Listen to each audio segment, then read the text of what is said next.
I greet you. We are going to share with you the news we have received.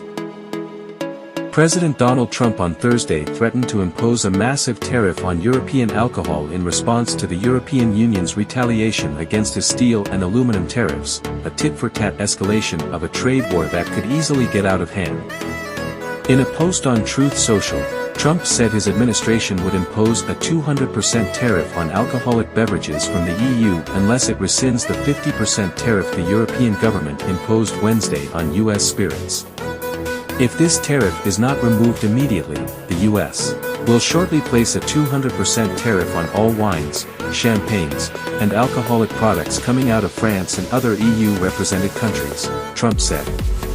This will be great for the wine and champagne businesses in the U.S. America's response to Europe's response to America's tariffs in the span of 36 hours shows how trade wars can quickly spiral out of control. After Trump's 25% tariffs on aluminum and steel went into effect at midnight Wednesday morning, the EU immediately retaliated against what it called an unjustified trade action from the Trump administration.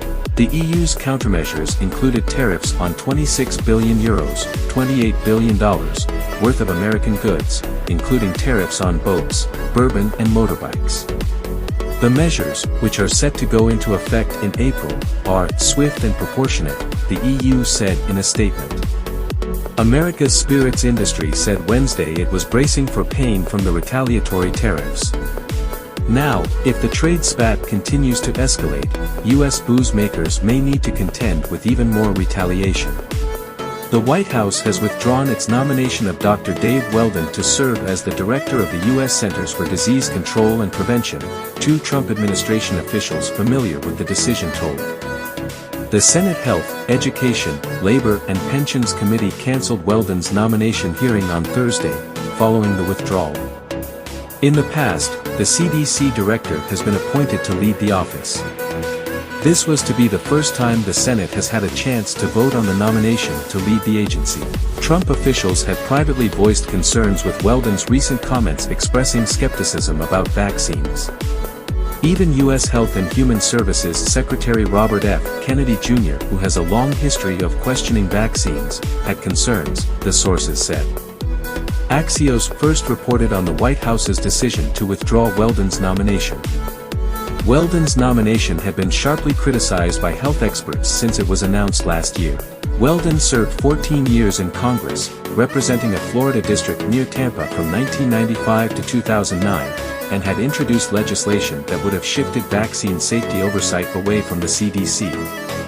He also repeatedly raised questions about the safety of vaccines that had already been studied.